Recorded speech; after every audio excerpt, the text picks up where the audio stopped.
Hey there, fantasy owners. Welcome to Lift the Cup Fantasy, or LTC Fantasy as some people call it. We're continuing along, winding down here, last few fantasy reviews.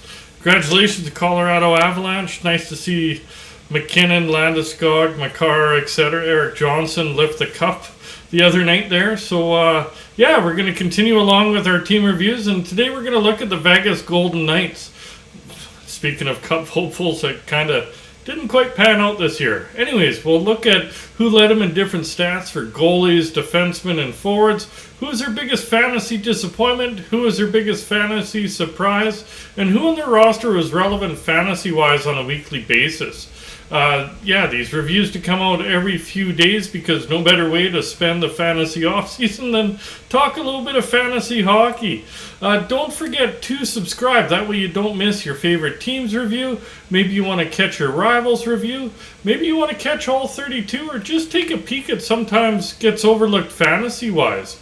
So we'll get right into it. Who led him in goaltending stats? Well, games played, no surprise, Robin Lehner also led him in wins at 23.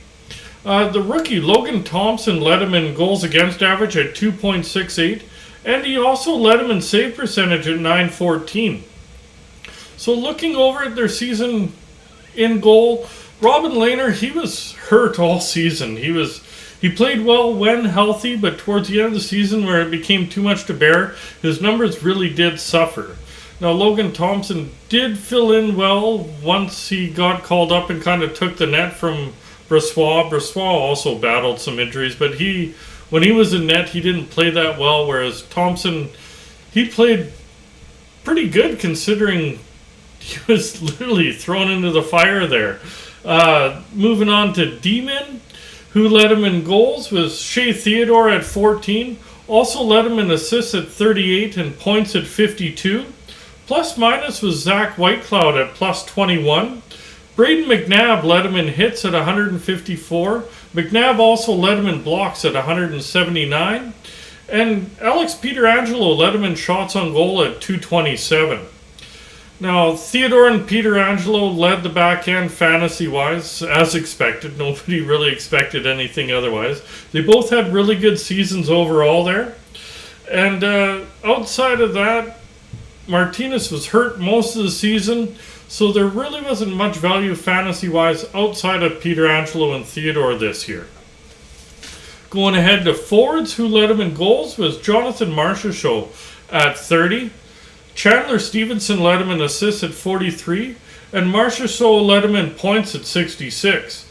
Nicholas Roy led him in plus-minus at plus 12. Keegan Colasar led him in hits at 246. It's throwing a lot of that big body around there. He also led him in blocks at 46, which is kind of surprising considering his limited ice time out there. And Jonathan Marchessault led him in shots on goal at 251. And speaking of the forward group in Vegas, they weren't really healthy at all this season, really. There was always a key piece or a big fish out of the lineup. Marchessault and Stevenson did have a good season. When healthy, Stone and Eichel and Pacioretty were good, but it was really, most of them missed 45 plus games all year. Dadonov was really good towards the end of the season when he was given that shot in the top six there, but overall you really needed, it was Marchessault and Stevenson. Unless you had one of Stone, Pacioretty, or Eichel on IR, then you're able to bring them when they did get into the lineup. Biggest fantasy disappointment? Really, nobody stands out in particular, but as a whole, you have to say the Vegas forwards, just because, like I mentioned just a few seconds ago, they were absolutely decimated by injury. There was always a big fish out of the lineup. They never could get it together, and neither could their season because of that. Biggest fantasy surprise has to be Chandler Stevenson. Obviously, injury to the forward group helped get him more ice time than he's used to, and with that, he did produce. Before this season, his career high was 35 points in a season, and he put up 64 points this year, so he almost doubled his career best this season. Fantasy relevant on a weekly basis. Lehner was when he was healthy. Obviously, Theodore and Peter Angelo on the back end, they had really good seasons. They were fairly healthy all season. And up front was Marchessault, Stevenson, Eichel, Pacioretty, and Stone. Threw them in there because when they were in the lineup, you definitely wanted to dress them.